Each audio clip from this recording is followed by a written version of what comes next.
na parte de domingo: eis-me aqui, envia-me a mim. Está você disposto a responder como Isaías respondeu? Lembre-se, Isaías, na presença de Deus, se sentiu perdido, um pecador, imundo, mas depois que o anjo tocou os seus lábios com a brasa viva tirada do altar, ele foi purificado e então ele se dispôs a ir respondendo o convite de Deus, a ordem de Deus: a quem enviarei? Quem há de ir por nós?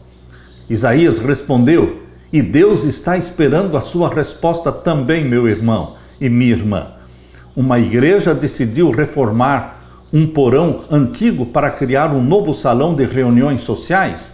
Uma das primeiras coisas que fizeram foi instalar novas luzes, acreditando que elas tornariam o espaço mais bonito. Uma vez instaladas as novas luzes, no entanto, o espaço parecia ainda pior, porque as luzes intensas geralmente revelam as imperfeições, as sujeiras. Assim também, quando você se aproxima de Deus, Ele vai revelar no seu caráter defeitos, imperfeições que você não via antes. A visão impressionante do trono de Deus deixou Isaías dolorosamente ciente dos seus defeitos. Ai de mim, disse Isaías, estou perdido. Lamentou ele, eu sou um homem de lábios impuros e habito no meio de um povo de impuros lábios, e os meus olhos viram o Rei, o Senhor dos Exércitos. Isaías capítulo 6, verso 5. Esta mesma sensação você pode ter na presença de Deus. Só que quando o Espírito Santo o convence dos seus pecados, dos nossos pecados, e estamos na presença de Deus, Ele não somente nos convence do pecado, mas Ele nos inunda, Ele nos cobre com a justiça de Cristo. Ele derrama o Espírito Santo sobre você e então você se sente confortado. Sentiríamos o mesmo se fôssemos subitamente levados à presença visível do Senhor, o Deus de Israel, o Santo de Israel. A luz celestial é brilhante, o suficiente para deixarmos de lado todas as nossas desculpas. Na presença de Deus, sentimos que estamos perdidos, mas não ficamos perdidos. Por quê? A brasa viva do altar tocará os seus lábios e purificará a sua vida. Isaías estava prestes a ter a experiência mais marcante da sua vida, quando ele foi tocado pela brasa viva que veio do altar de Deus. Abra sua Bíblia e vamos ler Isaías capítulo 6 e os versos 6 a 8. Aqui diz: mas um dos serafins voou para mim, trazendo na sua mão uma brasa viva que tirara do altar com uma tenaz.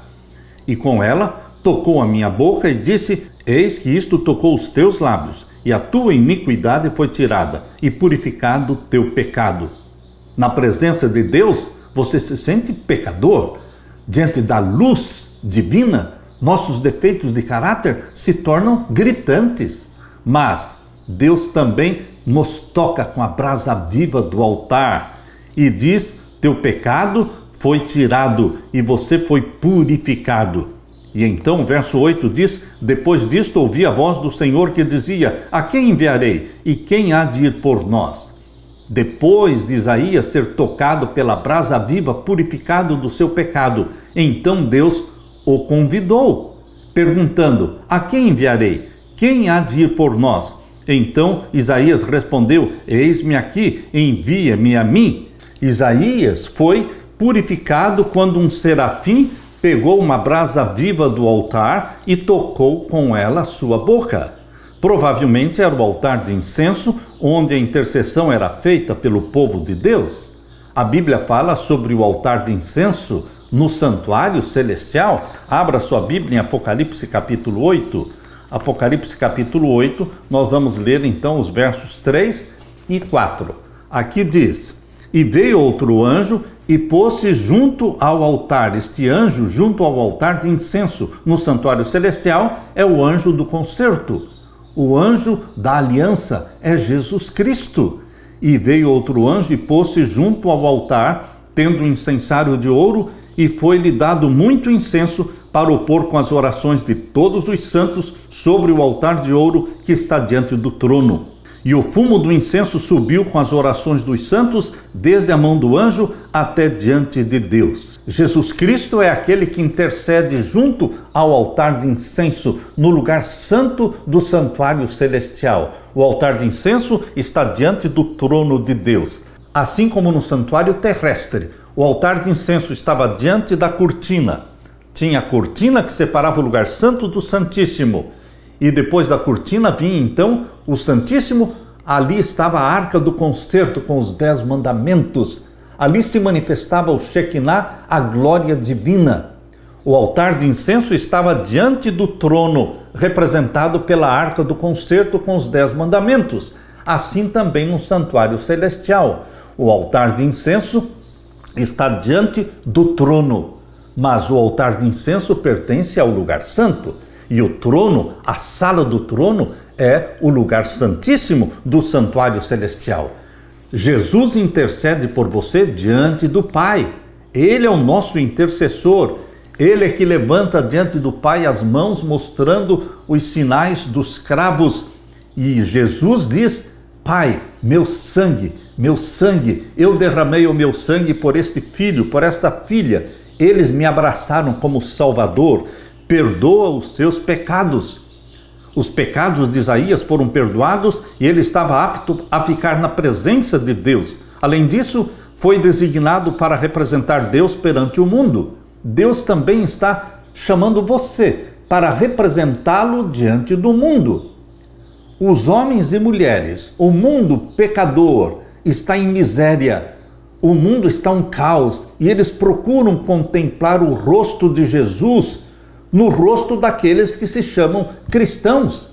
Nós deveremos ser no mundo uma cópia de Jesus Cristo, para que as pessoas contemplem em você o sorriso de Jesus, a amabilidade de Jesus Cristo. Meu querido irmão, a palavra serafim significa aquele que queima. Jesus descreveu o ministério de João Batista usando as seguintes palavras. João era a lâmpada que estava acesa e iluminava. João 5,35. Serafim quer dizer aquele que queima. João é aquele que queima também, aquele que iluminou o caminho do Messias. Jesus está procurando homens e mulheres que se disponham, como Isaías, a serem luz, a serem lâmpada. Deus quer que você seja uma chama que queima, que ilumina, que atrai as pessoas para Jesus Cristo. Jesus veio ao mundo como uma representação perfeita da glória do Pai. E Deus enviou um profeta, pecador, que realizou uma tarefa semelhante à dos serafins, tornando-se luz que ilumina, uma chama que queima. Deus quer fazer de você também, meu irmão e minha irmã, uma luz. Por isso Jesus disse: vós sois a luz do mundo. Vamos iluminar aqueles que ainda não conhecem o amor de Deus. Vamos ser diante deles o rosto de Jesus. Aleluia!